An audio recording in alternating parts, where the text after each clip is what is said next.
bawat isa.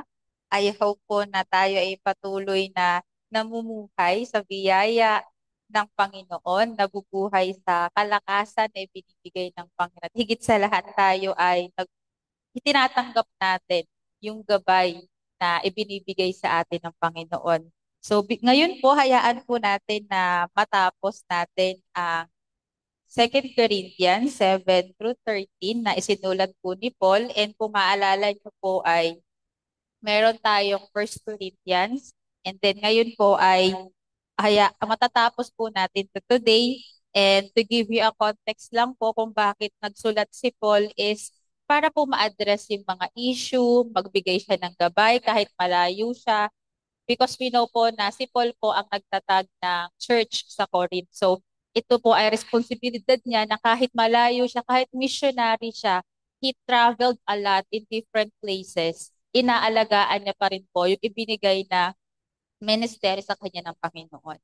And may mga nabalitaan po nga siya na hindi na nagiging maganda ang pamumuhay ng mga taga-Korinto. And just like what I've said for last week, na mas nai-influensyahan na po yung mga Corinthian believers sa pagan culture. Kaya po, nagsulat ulit si Paul ng 2 Corinthians. And to give you a context din po, bakit po siya nagsulat ng Second Corinthians. And sabi nga po ng ibang scholars, may iba pa pong libro si Paul na isinulat na hindi na isama or hindi na isinama sa Biblia. Bakit po? Because daw po, yung word na Corinthian daw po was used by Romans for someone who is immoral and excessive in immorality. Excessive po, sobra po yung immoralidad na nangyayari sa Korinto. Kaya tawag sa kanila ay Corinthians. And if we're going to compare po in our modern day, ang mga Corinthians daw po or yung mga taga-Corinth, ang tawag sa city nila is Las Vegas of the Roman Empire.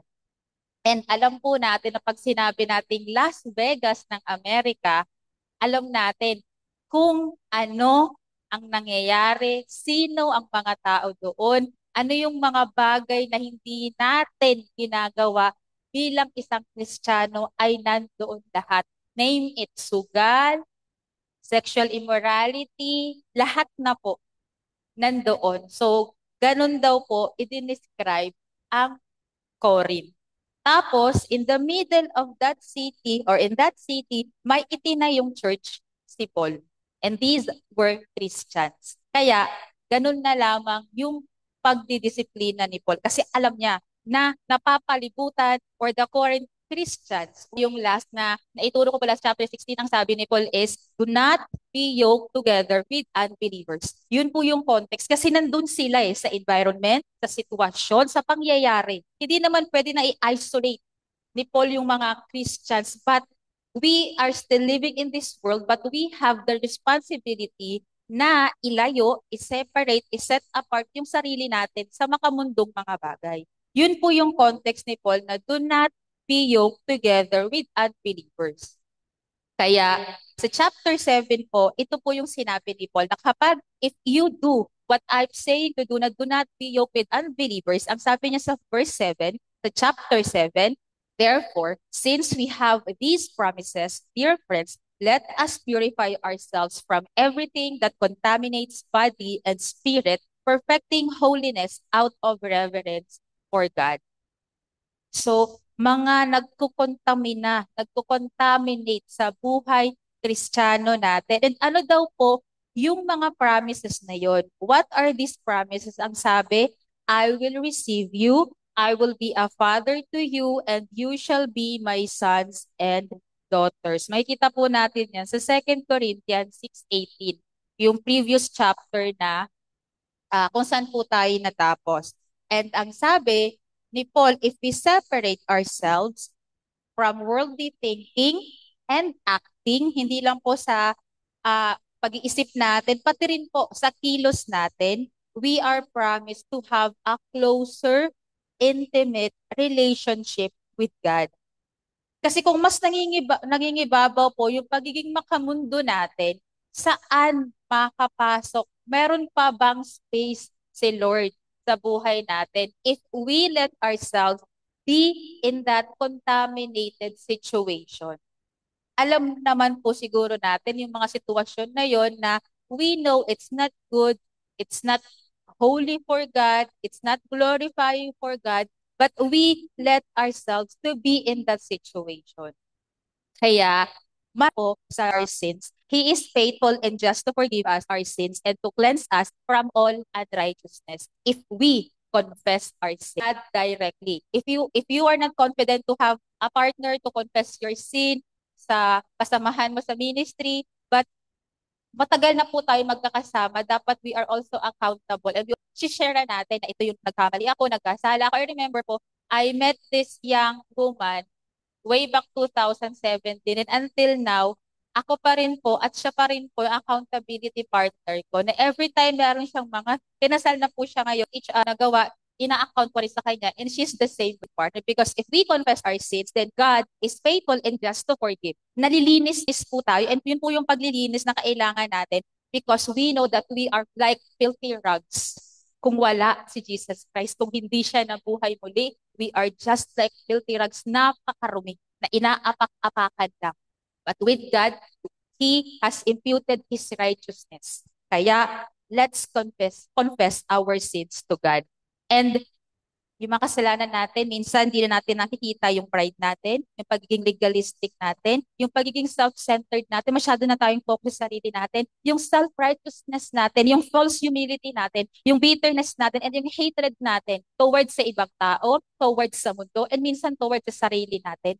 Let's confess those things din po sa Panginoon because sometimes nane-neglect natin na ako muna magpapalinis sa Panginoon bago ko tingnan, kapatiran ko, yung mga kasamahan ko na linisin mo sarili mo. Dapat maging okay ka kay Lord. Dapat ito ginagawa mo. Sometimes, we tend to overlook inwardly na tayo muna. And then we are, sipa tayo na linisin yung buhay ng ibang tao kaysa linisin yung sariling buhay natin.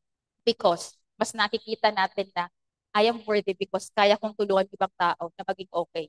But you think, isipin mo rin, instead of helping other first, help yourself first in the strength of God. Kaya, let us be clean in front of God. And sabi nga ni Paul sa verse 2, make room for us in your heart. Sabi ni, pin nga kayo sa mundo but hindi kayo maging open sa akin. It is just like God is saying, anak, you are open to anyone, you are open to the world, but why your heart is closed pagdating sa akin? Why you keep on hiding things so close na hindi mo ako hinahayaan makapasok. Mas hinahayaan mo pa na ma-impluwensyahan ka ng mundo kaysa papasukin ako at hayaan mo, bigay ako ng comfort sa nararanasan mo. Di ba po, sa previous chapters, God promised us that He is the God of compassion and comfort. Because sometimes po, because of our pride, hindi natin tinatanggap yung comfort na binibigay ng Panginoon because hindi rin natin tanggap yung taong yon na ginamit ng Panginoon para i-comfort ka. Later po makikita natin kung paano magbigay ng comfort si God. And sa verses 5 to 7, pinakita po dito ni Macedonia, we had no rest, but we were harassed at every turn. Conflicts on the outside, fears within, but God who comforts the downcast, comforted us by the coming of Titus. God used a person to comfort Paul. Sometimes situation, and not only by his coming, but also by comfort you had given him. He told us about your longing for me, your deep sorrow, your ardent concern for me, so that my joy was greater than ever. So sometimes po, the comfort that we need is through a person. And sometimes, hindi natin nakikita na yun na pala yung binibigay sa atin ng comfort ng Panginoon, pero nire-reject natin because hindi natin gusto yung tao.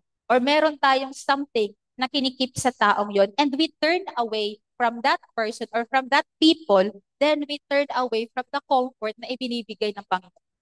So dapat po, we are sensitive.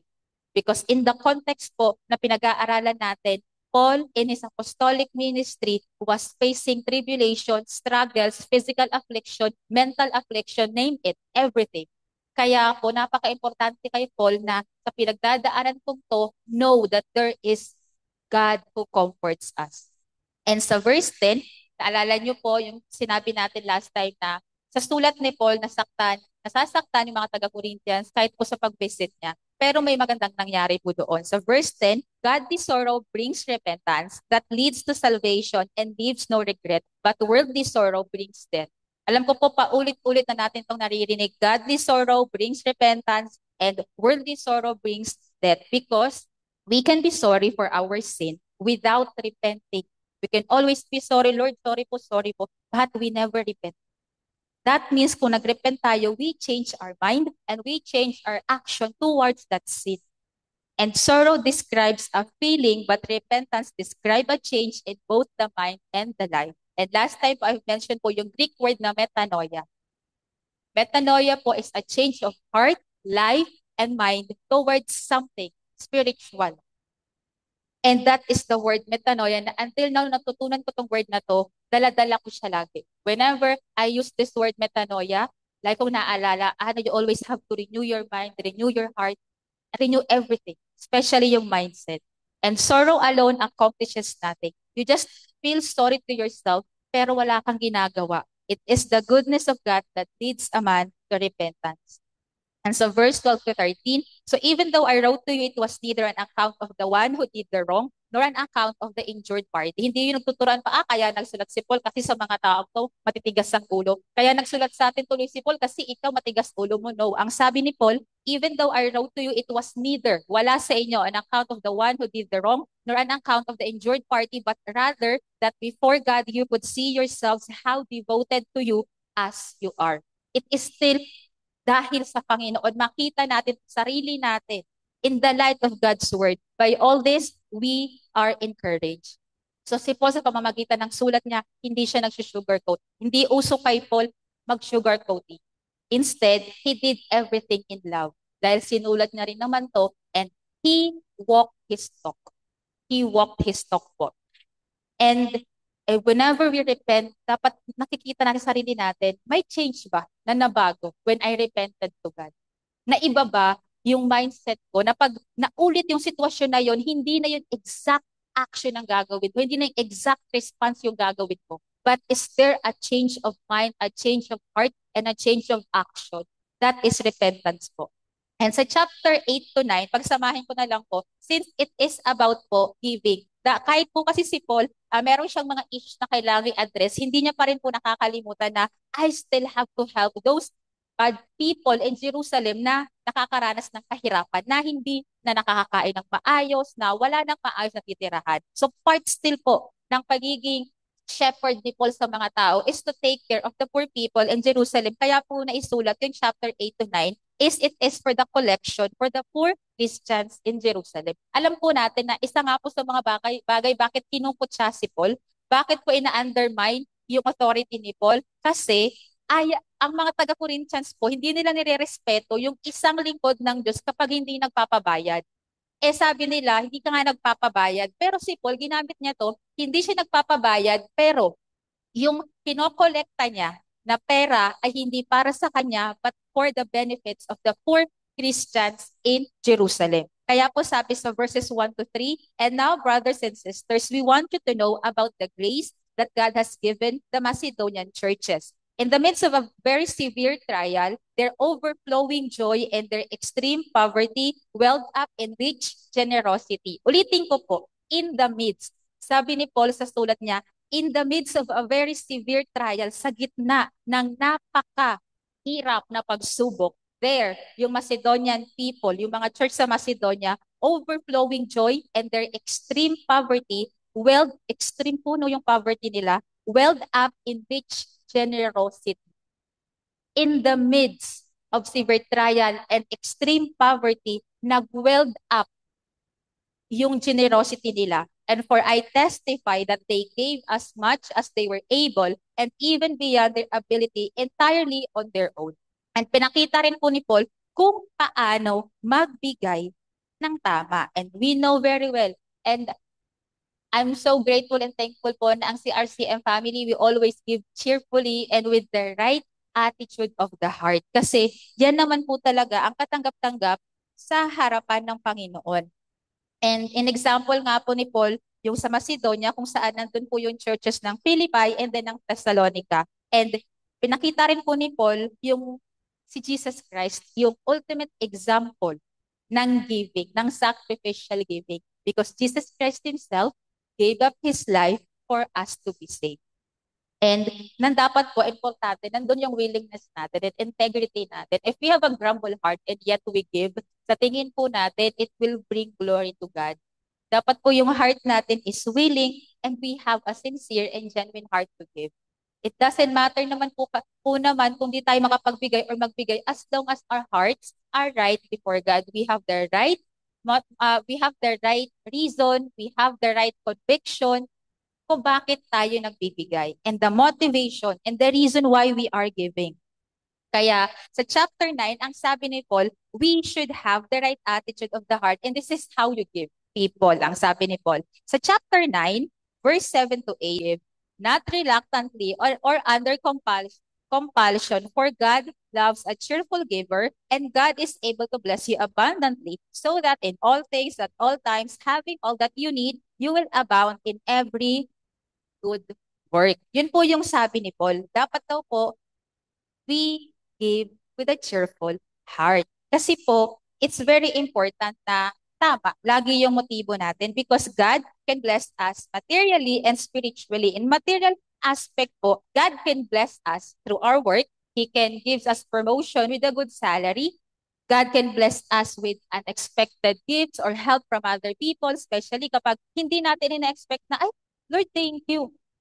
It's still God. It's still God. And God can bless us on things na di na to Lord sapat. I don't have much, but you are enough, God. Di mga ganun pagkakataon na petsa, di peligro na Lord, dito na lang pera ko. But it's still the grace of God na nakakaabot. We go through difficult days, especially pag paubos na yung sahod natin, but by the grace of God, umaabot, may nag-help. And God can bless us. And then spiritually, God blesses us by giving our hearts. The right attitude of our hearts na wala tayong greed, na hindi tayo namumuhay na nagiging materialistic na tayo. It's still a blessing from God. It's still a blessing from God na makita mo, Lord, thank you yung heart ko. Hindi greedy, hindi materialistic, na thank you Lord, yung heart ko is still willing to give for others. It is not because you are good, it's still because of God's goodness and mercy. That's why you have that kind of goodness within.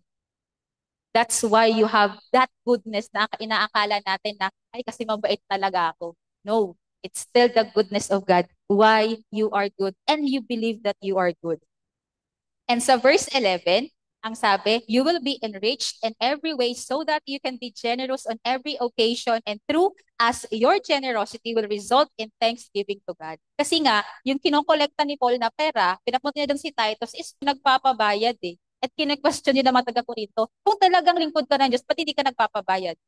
Eh, pero si Paul, that was his conviction. I'm collecting for the poor people, but it's okay for me na hindi ako magpabayad. Dahil ang gospel ay free and I give it freely to you. Yun ang konteksto ni Paul. And I remember po, nung December, di ba po pag December, maraming gastusan, marami tayong nakukuhang pera. And then one time po, I was tempted kasi uuwi po kami ng Bicol. So lahat po kami, buong family po kami 12 doon sa pag-uwi naming Bicol. And then may na-receive po ako ng pera. So, tinem po ako, sabi ko, wag ko muna kayang ibigay yung tithes ko. Kasi may gastusan yung parang nga po sa uwi sa probinsya.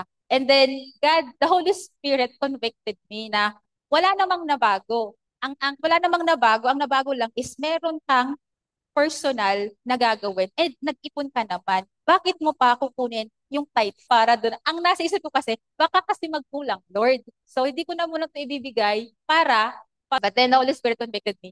And yun, hindi ko po kinuha. Yung part na yun para kaya sabi ko, Lord, sige pa ikaw na bahala. And the good thing is, I prayed. Sabi ko, Lord, sana po hindi kami mag-go beyond sa budget namin. Sabi ko, Lord, sana hindi kami sumobra. Alam niyo po ang ginawa ng Panginoon. Yung ATM ng tatay ko na debit, 10,000 po yung laman nun. So umuwi kami ng probinsya. It was so sovereign na hinayaan niya lang kami makapag-withdraw na nung nasa city na kami. Kasi kung nadala po namin nung perang yon, nung nasa isla kami, baka naubos na po namin yon na maipamudmud sa mga kamag-anak. So sabi ko, Lord, thank you. I remember kasama ko pa po si Julie noon nung na-debit yung card ng tatay ko. Pero sabi ko, Lord, grabe ang galing mo.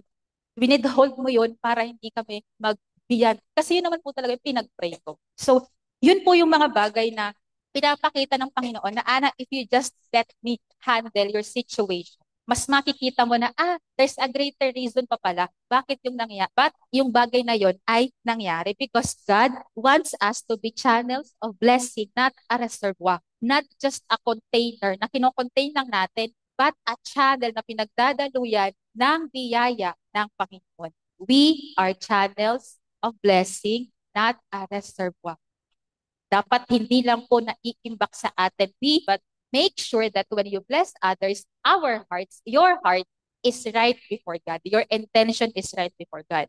And sa chapter 10, isinulat ni Paul to is how to judge an apostle because nakaka-receive po si Paul ng samot-saring reklamo tungkol sa kanyang leadership, tungkol sa kanyang apostolic ministry, kung paano siya magpatakbo ng church, kung paano niya disiplinahin. Marami po, halo-halo. And alam naman po natin na ang pagiging isang leader, ang pagiging isang pastor, pagiging lingkod ng Diyos, wala na tayong ginawang tama sa harapan ng ibang tao. And in-address po ni Paul kung paano. Ang sabi ni Paul sa verses 1 through 2, by the humility and gentleness of Christ. Inuna niya po, no? By the humility and gentleness of Christ, I appeal to you. I, Paul, am timid when face to face with you, but bold toward you when away. I beg you that when I come, I may not have to be as bold as I expect to be towards some people who think that we live by standards of this world. Kasi po yung iba, may maling mindset po sila kay Paul, na si Paul daw po kasi is living according to the standards of the world. Kaya pang sabi ni Paul, I am timid when face to face with you but bold. And isa pa po ito sa naging issue na sabi ng mga taga-Korinto, pag pupunta ka rito, hindi ka naman impressive, hindi ka naman credible. Mas matapang ka sa sulat mo kaysa kapag nasa face to face ka. Kaya yun po yung context ng sinabi ni Paul. Sa verse 3, for though we live in the world, we do not wage war as the world does, because if we want to fight, marami nandiyan sa kanya. Paul chose to engage a battle from a heavenly perspective. Paano po? Ang sabi with are not the weapons of the world. Hindi yung gaganti tayo sa maling pananalita, i-judge din natin ng ibang tao, pagsasabi tayo ng mga kasinungalingan, magkakaroon tayo ng yung minamanipula natin ibang tao, that those actions or those ways are worldly weapons na ginagamit. Dapat di natin ito po ginagamit bilang isang Kristiyano. On the contrary, ang sabi ni Paul, they have divine power to demolish strongholds. Yung strongholds po natin is how our minds work. Yung mindset po natin, we demolish arguments and every pretension that set itself up against the knowledge of God, and we take captive every thought to make it obedient to Christ. Yun po yun. Yung sabi ni Paul na, we demolish arguments and every pretension that set itself up against the knowledge of God. So paano po natin yun tinitake captive is by the standard of the Word of God. Obeying, doing the Word of God. Kung ano yung naisulat, kung ano ang kaparaanan ng Panginoon, that's how we fight the world. Kaya ang sabi ni Paul, we demolish strongholds. And we know naman po na ang strongholds ay, di ba po sa ancient time, may mga strongholds, may mga fortress po ang mga kingdoms para mahirap yung mapasok. So tayo rin po, sa isip po natin, may mga strongholds tayo na we build high walls sa buhay natin na ayaw natin pa-penetrate yon sa Panginoon. And may mga tao na ayaw din magpa-penetrate sa mga taong na ipinapadala ng Panginoon. I knew someone way back po na he built a very strong fortified wall sa buhay niya because ayaw niyang masaktan, ayaw niyang ma-disappoint, ayaw niyang mahirapan siya ulit. And yung trust, ayaw niyang mawala ulit yung trust. But God used a person to break that wall. Yung fortified wall niya na yon, God used a person for His purpose para ma-penetrate yung heart ng taong yon.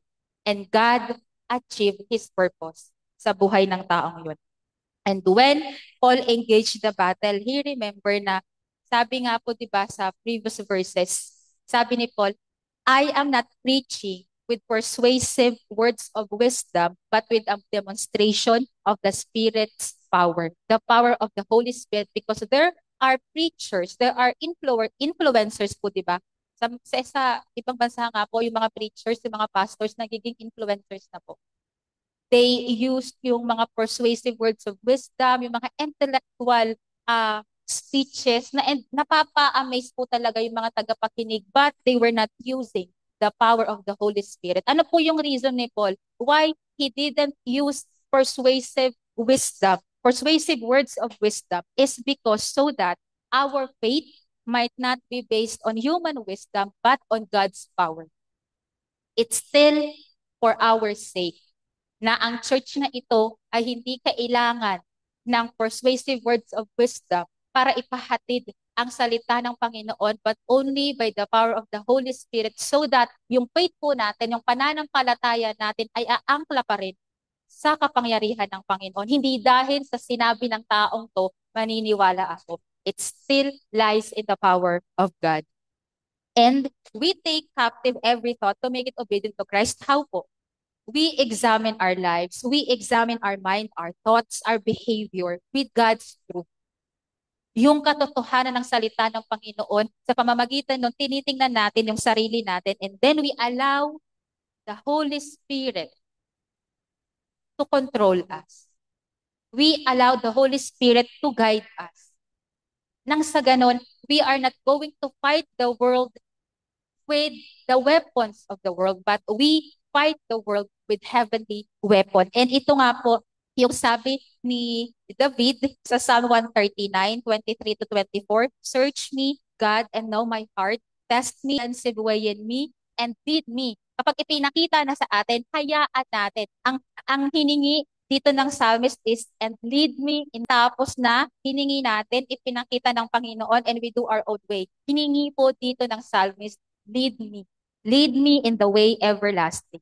Because marami pong tactics, maraming schemes, maraming strategy ang kaaway kung paano maapektuhan yung kabuang tayo bilang isang Kristiyano. And sa verse 7, you are judging by appearances. If anyone is confident that they belong to Christ just as much as they do. Isa pa po ito sa mga issue ng mga taga-Korinto kay Paul. Kasi sabi po ng mga historian, si Paul daw po siya, Jews, Roman, tapos alam niya ang Torah, because bata pa lang siya, pinag-aralan niya na, and then educated si Paul. Pero according po sa mga historian, si Paul daw po ay hindi katangkaran.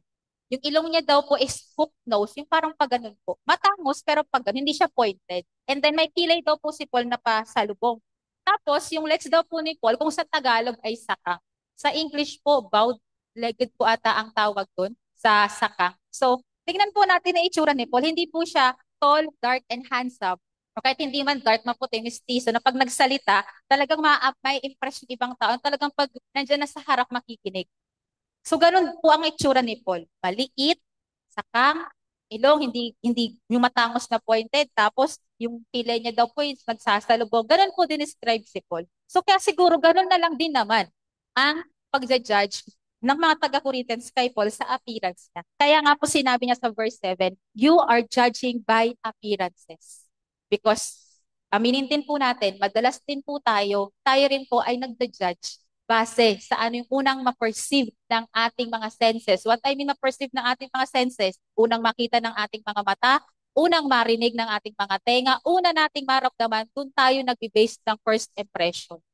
And sometimes po, kapag may tumayo din sa harap, titignan na natin mula ulo hanggang paa, titignan na natin the way he or she talks, and then dinidisregard na natin yung truth na dala-dala ng taong to. Because we are so focused on judging one's appearance. Kaya in-address din po ito ni Paul. Kaya nga si Paul po, in-address niya sa sulat niya, you are judging by appearances. And Paul doesn't say na hindi dapat natin tinetest. Yes, tinetest natin sa pamamagitan ng integrity ng isang tao, yung credibility ng isang tao, yung standing niya sa church, pero not by appearances itself. Naalala niyo po, sa previous chapters din, ang sabi, we are like jars of clay, na nandoon yung treasure ng Panginoon. Pag tininan po natin ang jar of clay, hindi po yun maganda, madaling mabasag, hindi po siya impressive sa mata. Na kung titingnan mo, hindi mo paglalagyan yun ng importanteng bagay ng valuable things mo, kasi madaling mabasag. So may expose agad kung ano yung nasa loob. But God used that fragile clay of jar para ilagay ang kanyang gospel sa buhay natin. Binalik lang po iyon ni Paul. Kaya nga si Paul, he always boasts sa weakness niya because in his weakness, God is seen as strong. Kaya I'm just a jar of clay, a plain container of the treasure of Christ within me. You are a jar of clay as well. What I'm on the outside means nothing. Because we can just do everything because of God's grace alone. And if you're boasting and putting your confidence in the wrong things, sinasabi niya po sa mga Corinthians, ang gusto nyo talaga yung mga, may lagi po may tiniterm si Paul sa Corinthians, yung mga super apostles. Super, to extreme po yun. Kung mga super apostles kiniklaim nila, parang walang maipipintas sa kanila. Magaling silang magsalita, siguro maganda yung mukha, matangkad, matipuno, and all lahat. But their attitudes and their hearts ay hindi hawak ng Panginoon. Kaya kung titingnan po natin, sometimes it's meant to other people or to the world. But we are fighting. We are fighting the fight with the weapons na ibinibigay sa atin ng Panginoon. Ano po yun? Di ba po, ang sabi, we have the breastplate of righteousness, the belt of truth, the helmet of salvation. Dapat po, lagi nating suot yung armor of God na yun. And sa verses 9 to 11, ang sabi ni Paul, I do not want to seem to be trying to frighten you with my letters. Kasi nga po, di ba, sulat pa lang, ramdam mo na po, nagbabasa po, di ba? Sulat pa lang ni Paul, ramdam na ng mga Corinthians believers kung anong gusto maipahayag ni Paul. For some say, his letters are weighty and forceful, but in person, he do nothing. So minamaliit po nila si Paul. Ina-undermine nila yung leadership and the apostolic anointing ni Paul kasi hindi sila na-impress sa itsura ni Paul. Kapag binasa nila yung sulat ni Paul, nandoon yung sabihin natin na may takot sila, may respect sila, pero pag nandiyan na si Paul, nakita nila, wala. For them, Paul was an impressive person, impressive man of God. Kaya ang sabi ni Paul sa verse 11, such people should realize that what we are in our letters when we are absent, we will be in our actions when we are present. So that means, kung ano tayo, dapat wala pong duality of character. Walang duality of character sa mata ng Panginoon at sa ibang tao. Be true to yourself who you are in your house, in your home, whenever you're with family. Be true to your ministry. Be true to your work. What you are speaks of one person alone. And that you are a creation of God, created to give worship, to honor, and to glorify God alone. There is no duality or split personality na ikaw to sa ibang tao, ikaw din to sa ibang tao. Be true to yourself. Have an integrity. Kasi wag po nating lolongkohin din sarili natin kasi alam mo ang sarili mo din. And sabi nga po sa Jeremiah 9:23-24, this is their wisdom or the strong boast of their strength or the rich boast of their riches. Huwag mong ipagmayabang. Ang sinasabi dito, huwag mong ipagmayabang kung anong meron ka. Kung wise ka, then do not boast that you are wise. If mayaman ka, do not boast na mayaman ka. If marami kang pera, do not boast na marami kang pera. If you are strong, do not boast na malakas ka. Ang sabi sa verse 24, but let the one who boasts, boast about this. Ito daw po dapat yung ipagmayabang natin. That they have the understanding to know me. Ang me po dito is God Himself. That I am the Lord who exercises kindness, justice, and righteousness on earth. For in this I delight, declares the Lord. Ito po yung laging ginagawa ni Paul. Nagmamayabang siya. Pangit po siguro pagmamayabang, no? Ipinagmamalaki niya kung ano yung sitwasyon niya, yung nahihirapan siya sa mga bagay na to. But yung paghihirap na yon is pointing to the strength and the power of God. It still bring the glory na nararapat sa Panginoon. Kaya kinote niya po ito because sabi nga po, sa verse 12, we do not dare to classify or compare ourselves with some who commend themselves. Comparison. When they measure themselves by themselves and compare themselves with themselves, text na ang Corinth is like a Las Vegas ng Roma. So kung ang mga taga-Korinto ay ikino-compare nila yung sarili nila sa mga tao rin sa mga taga-Korinto na who were immorals din. Kaya ang sabi nga po ni Paul, when they measure themselves by themselves, among themselves, and compare themselves with themselves, they are not wise. Do not compare yourself to unbelievers. Do not compare yourself to people na hindi kilala ang Diyos because you are not being wise. Compare yourself sa kung ano ba ang imahe ni Jesus Christ na ibinibigay sa atin. Compare your life according to the standard who are unbelievers. Na walang takot sa Diyos. Because sabi nga po dito sa salita ng Panginoon, you are not wise. Kasi kung kayo lang din naman nagpo-comparean, mas tingin mo sa sarili mo, ay, mas angat ako sa kanya. Mas okay ako sa kanya. Mas spiritually okay ako sa kanya. Compare ourselves sa salita ng Panginoon. And sa verse 18, for it is not the one who commends himself who is approved, but the one whom the Lord commends. Kung ipagmamalaki man daw po natin ang sabi, but let the one who boast about this, sa Jeremiah again, 9-24, that they have the understanding to know. Meron na po ba tayong understanding sa will, way, and purpose ng Panginoon, sa righteousness niya, sa calling niya sa buhay natin, may malalim na po ba tayong pag-unawa kung bakit natin na pagdadaanan yung mga bagay na to? Because ang sabi ng Panginoon, I am the Lord who exercises kindness, justice, and righteousness on earth. And sa chapter 11 po, ito po is about the Paul and the false apostle. So si Paul po, dinepend niya po dito yung apostleship niya and yung ministry niya against sa mga false teachers o yung mga sinasabi na super apostles because they really believe themselves na I am the true apostle, hindi si Paul. Ina-undermine nila yung authority ni Paul. And Paul boasts about his sufferings. Para lang po sa mga hindi nakakaalam kung ano po yung mga pinagdaanan ni Paul. Na, di ba po sa Acts na nabasa na rin po natin kung ano yung mga napagdaanan niya throughout his ministry. And dito rin po ipinakita niya sa verse 22 and 29. And meron pong reason si Paul, bakit niya ito isinulat, yung mga sufferings niya, yung mga pain niya. And that is to give the glory and the credit to God alone. Ang sabi niya, are they Hebrews? So am I. Are they Israelites? Ako rin naman, so am I, ang sabi niya. Are they Abraham's descendants? So am I, pertaining to the false preachers and apostles. Sa verse 23, are they servants of Christ?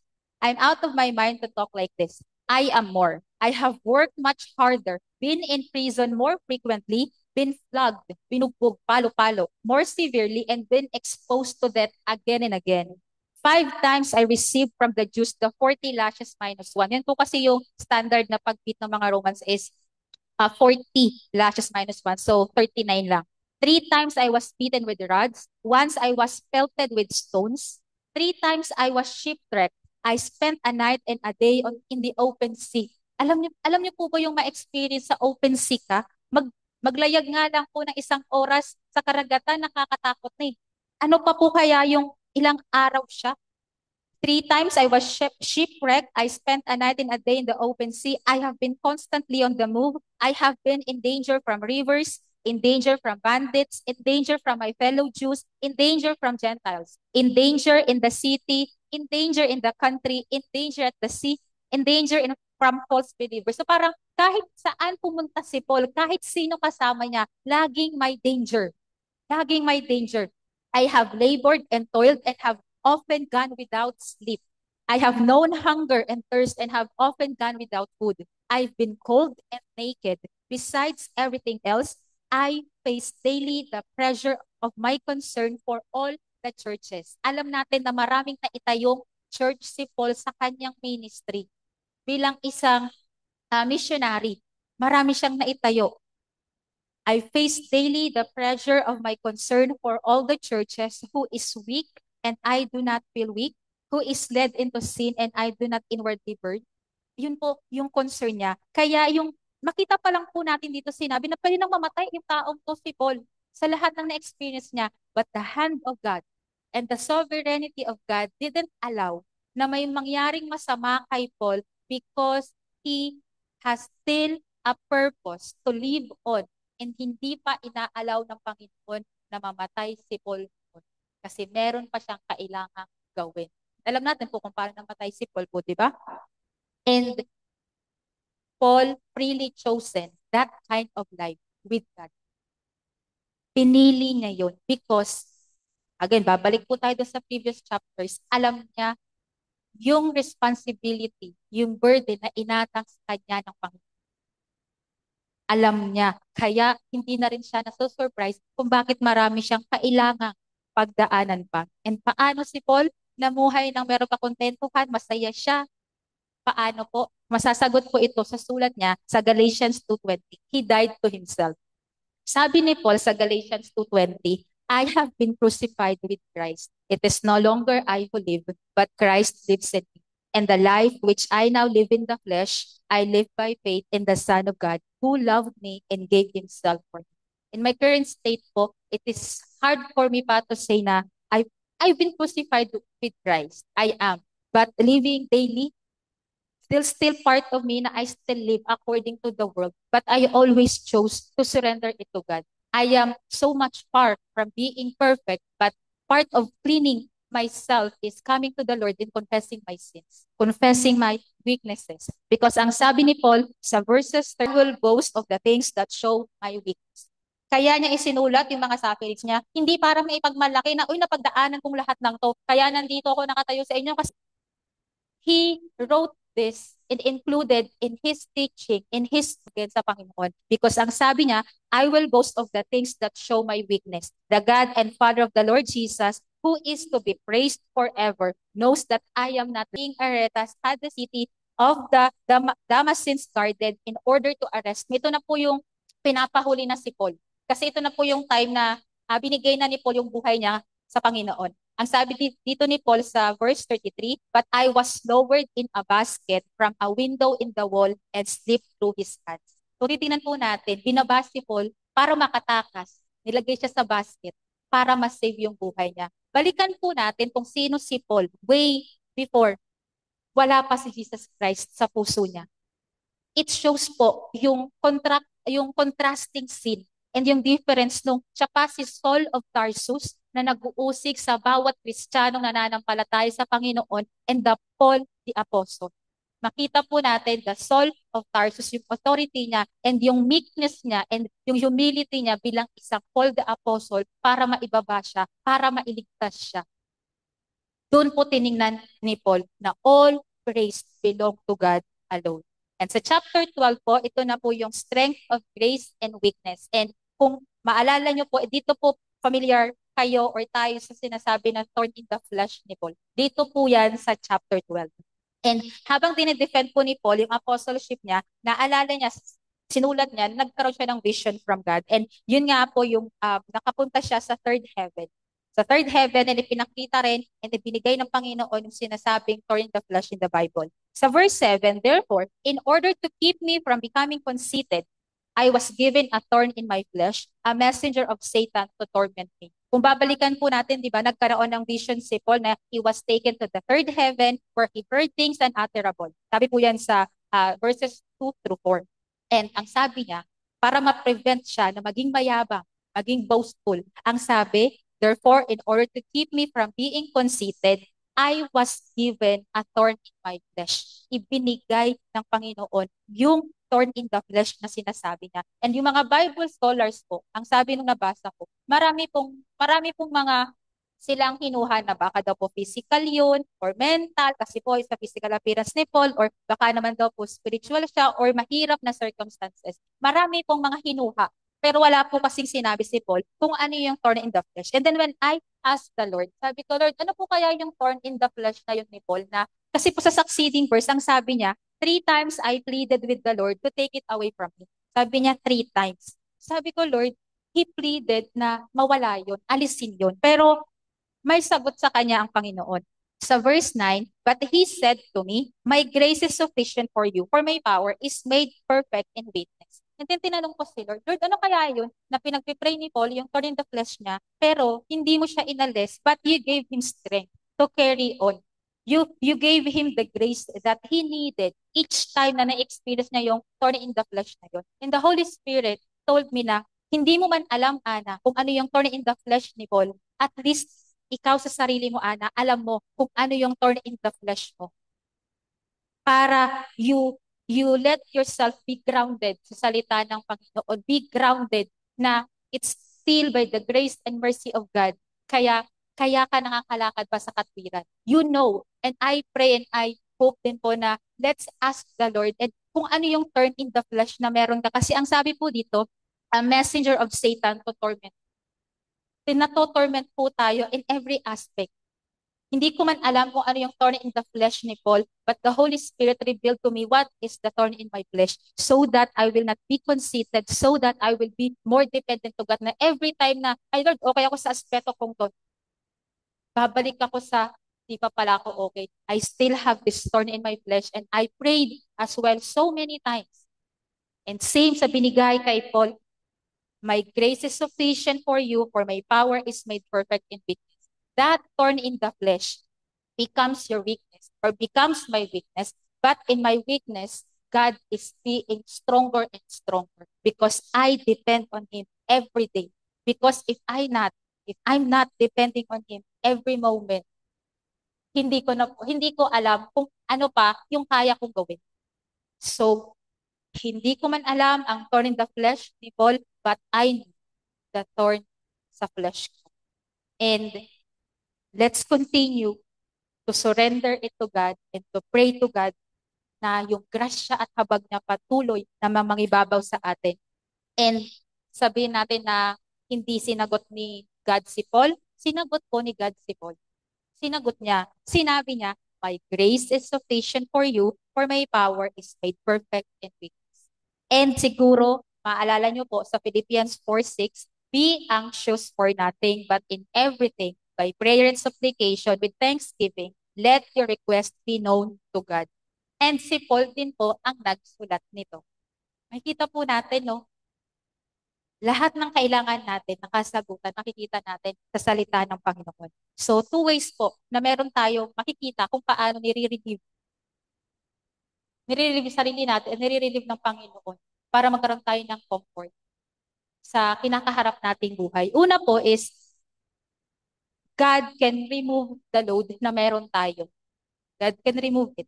Or, He will not remove yung burden natin, yung problem natin, but He will strengthen yung ability natin to carry that weight, to carry that burden, to go through each day. And that is His grace. The enabling power na pag hindi natin kaya, mas lalo natin kaya dahil hindi natin lakas ang ginagamit natin, but lakas na ng Panginoon.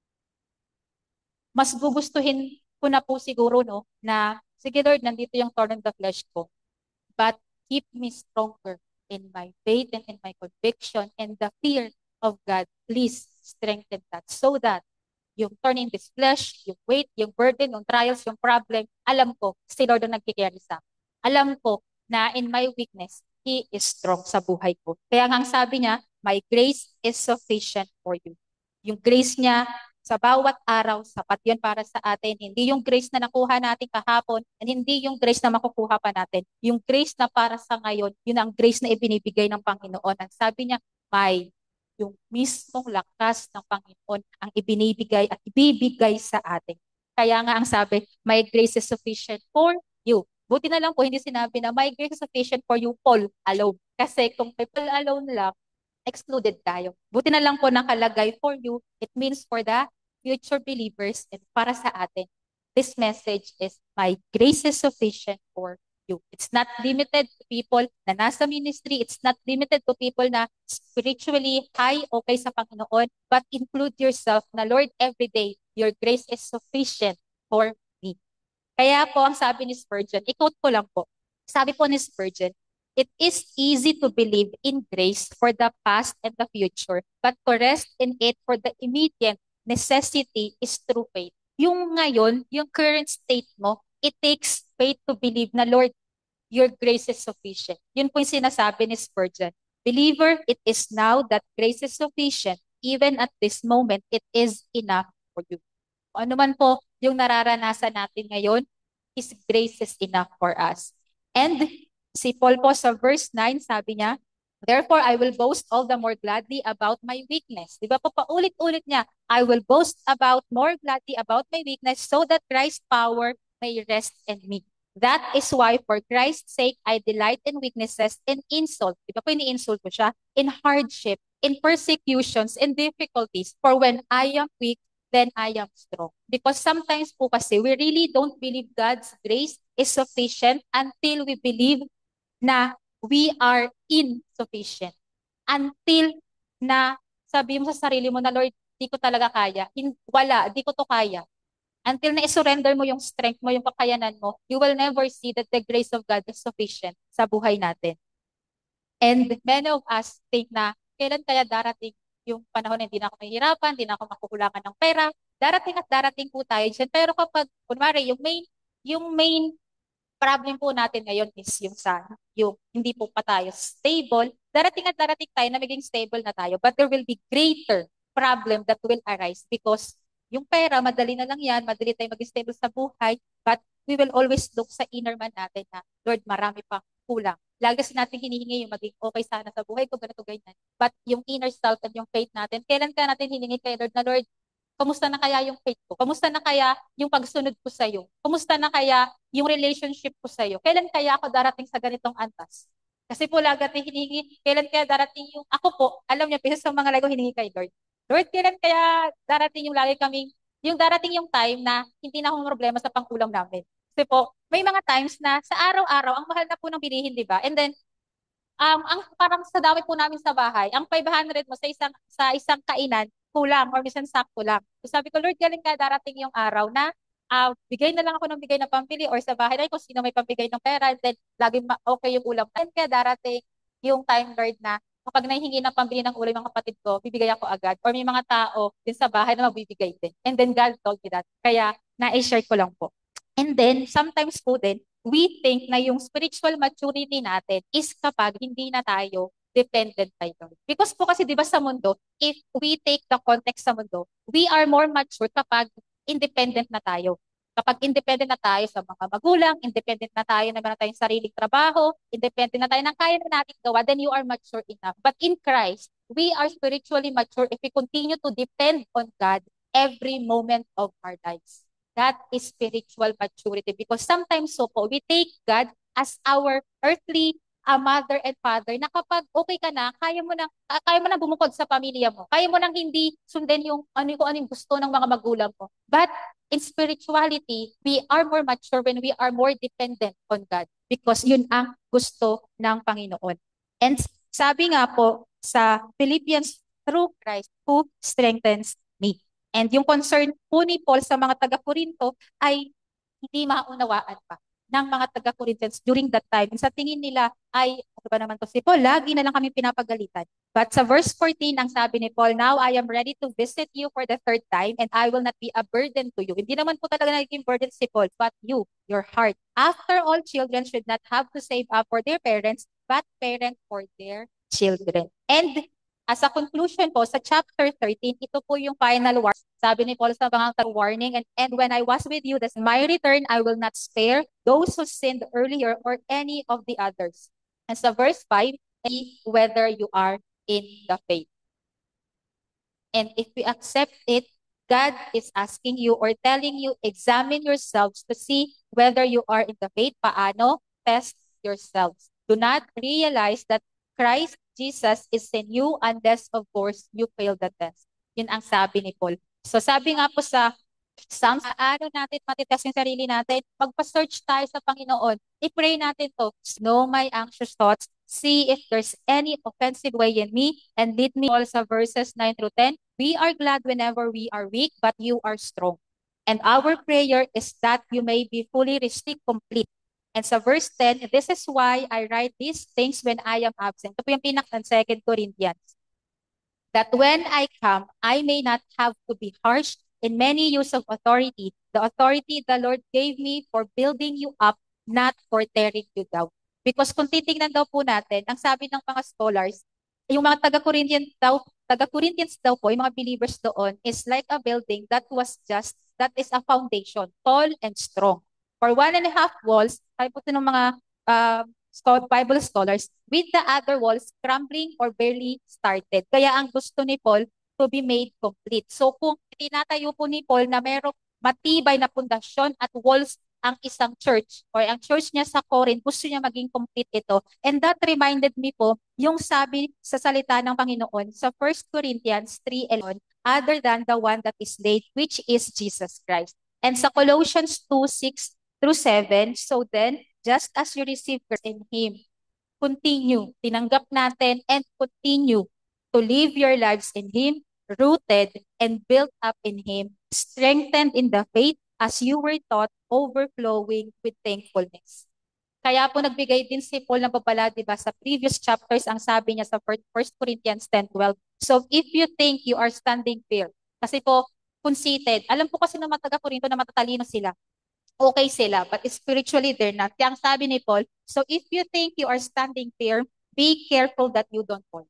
Kaya ang sabi ulit ni Paul, tinapos niya po yung 2 Corinthians, examine yourselves to see whether you are in the faith.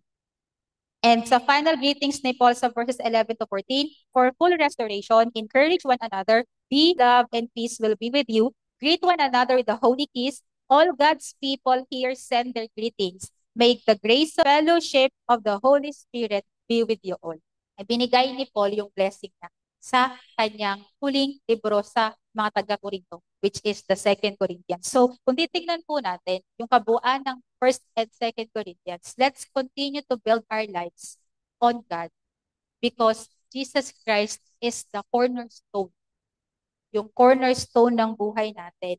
When we say that Jesus Christ is the foundation, we live according to the standard of God. We have the godly values and we are living our purpose sa buhay natin. And we continue to trust and obey. We live like Jesus. We seek God's will and our spiritual growth should be progressive. We continue to serve others and our commitment to God should also be with integrity. When we commit to God with integrity. And one last thing po, no, I share lang din po. Last na po ito. Before po tayo nung nagja-jog po ako, biglang merong isang lalaking nag-overtake sa harapan ko. And then, pagbasa ko po dun sa likod niya, may nakita ko, ang sabi dun, "We are not Filipinos for nothing." Binasa ko yun. And then, nung nag-ring po yung sa akin, kinausap ako ng banal na spirit, ang sabi niya, "Ana, you are not a Christian for nothing." Sabi ko, oo nga po, no? We are not Christians for nothing. There should be a change and influence na nagagawa. Kasi, again, we are not Christians for nothing. Because Jesus Christ didn't die and rose again for nothing. Sana po, lagi nating maalala, bakit namatay sa akin si Jesus Christ at nabuhay siyang muli? Bakit? At bakit ko rin siya tinanggap? So, that concludes po our lesson for today and maraming salamat po sa lahat na nakatapos. And see you again po on Sunday and I hope po na lahat po tayo ay laging merong katagumpayan sa pangalan ng anak ng Panginoon na si Jesus Christ. So hayaan niyo po na i-close ko po ito sa panalangin. Hallelujah, Father God. Lord, maraming salamat dahil tunay nga ikaw ay mabuti. Tunay nga, Panginoon, ikaw ay sapat. Tunay nga, Panginoon, na ang presensya mo lamang ay sapat na at higit pa para kami ay patuloy na magpatuloy, O God.